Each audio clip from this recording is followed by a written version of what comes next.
바로 어제는요, 순국 선열들을 기리는 66번째 현충일이었죠. 윤석열 전 총장은요, 현충일을 계기로 본격적인 정치 행보에 나선 것으로 보입니다. 현충일 전날인 지난 5일에는요, 현충원을 참배하고 K9 자주포 폭발 사고로 전신에 화상을 입었던 이찬호 씨를 만났습니다. 그리고 어제는요, 천안함 생존자인 전준영 씨를 직접 찾아가서 만났습니다. 자, 윤 전 총장이 이틀 연속으로 만났던 이 전역 군인들, 어떤 인물들인지 한번 살펴볼까요? 저는 그때 전신으로 55% 정도의 화상을 입었고요. 45% 정도가 3도 화상이었고요.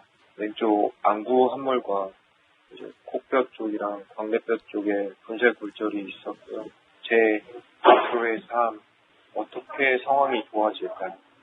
입장을 바꿔서 한번 생각해 볼게요. 20대의 젊은 꿈많은 청년이 이러한 불편한 몸으로 정신적인 트라우마로 남은 인생을 어떻게 살아야 될까요?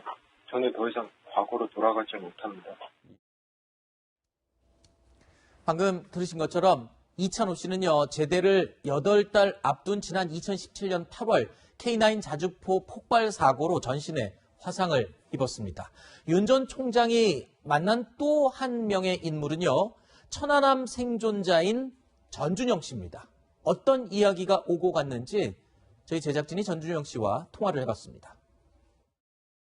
누굴 만나서 이렇게 길게 이야기해 본 적은 처음이에요. 중요한 게 그거예요. 저도 이리저리 비공개로 정치인들 만나면서 이런 법안 관련돼서 말씀도 드리고 전화도 와가지고 한 번씩 위로 서울로 올라갔다 왔다 하기도 하는데 보통 30분 길어야 1시간 그랬는데 어저께 같은 경우에는 아예 스케줄을 다 비우고 마음 편히 되지 못했다더라고요. 앞뒤 다 스케줄 안 잡고 왔다고. 한 3시간 정도 깊게 좀 대화를 나눈 것 같습니다. 가실 때 그 메시지 문구를 이야기하시면서 이찬호 병장이나 그리고 전준영 병장을 생각하면서 썼다 이렇게 말씀을 하셨거든요.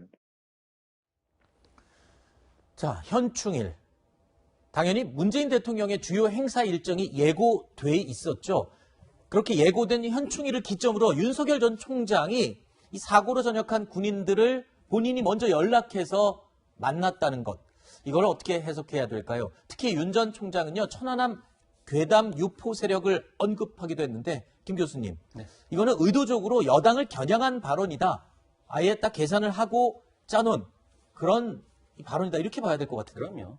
지금 현충원이라고 하는 의미가 있잖아요. 그렇죠. 모든 사람이 중요한 일을 하기 전에 신고 겸 각오를 다지는 입장에서 현충을 각오를 하는데 또 현충일이란 말이에요. 네. 그리고 그 다음날 대통령 행사가 있었고 그런 경우에 있어서는 대선 후보로 나서는 입장에서는 당연히 강렬한 메시지를 해야 할 거고 그중에서 가장 강렬한 게 이게 보훈이잖아요. 네. 지금 이게 그 보훈뿐만 아니라 청년 이슈가 같이 엮여 있기 때문에 네. 현 정권에서 가장 큰 약점이란 말이죠. 그래서 그 부분을 직접적으로 건드렸다는 건 얼마나 지금 각오가 확실한지 그리고 이제부터 시작하겠다는 확실한 그런 의사표시를 보였다. 이렇게 보여집니다. 네.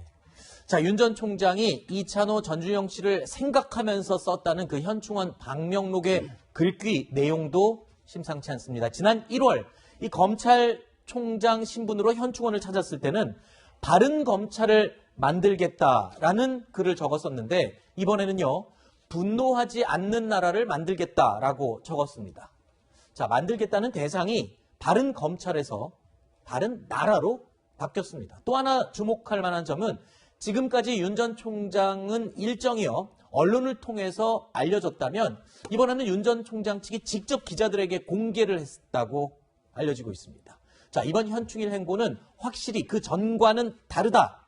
대권 도전을 공식화하고 정치 행보를 시작한 것이다. 이렇게 보는 분들이 많습니다. 어떻게 보십니까? 사실상 커밍아웃 했다고 볼 수 있는 대목이 이제 6월 5일 날 저 방명록입니다. 네. 실질적으로 그 모습을 드러냈고 그리고 그 방명록을 썼고 방명록의 내용 자체가 현 정부에 대한 그 비판을 하는 듯한 이런 모습이었는데요.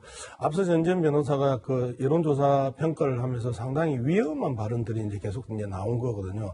실질적으로 트렌드를 봐야 되는 부분들이 있습니다. 바로 6월 1일, 6월 2일 날 조사했던 내용을 보면 적합표에서 뭐 이재명 28, 그다음에 윤석열 20 하면서 오차 범위 밖에서 적합도 조사가 크게 이제 차이가 났고, 그리고 저 내용들이 반영이 됐냐 안 됐냐의 문제는 6월 5일이거든요. 그리고 그 조사를 한 시기가 6월 5일이에요. 바로 이 반영될 수가 없고, 이런 조사들 6월 6일 이후에 하루 뒤에 조사에 반영이 되기 때문에 네. 실질적으로 다양한 부분들이 있다. 그 다음에 한 가지만 더 지적하면요.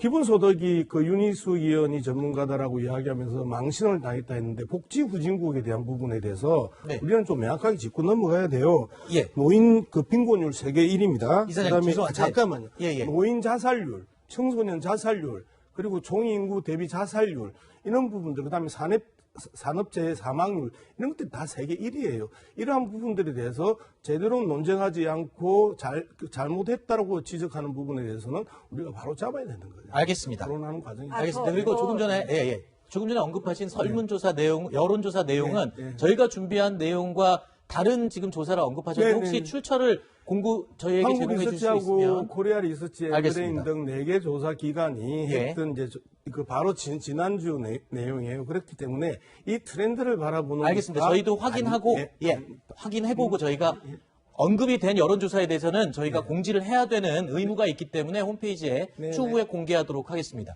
네, 그 위험하다는 말씀이 어떤 부분을 지적하신 것인지 정확하게 모르겠는데, 현충원을 방문하신 거는 6월 6일이지만 이 다음에 여론조사 분명히 봐야 돼요.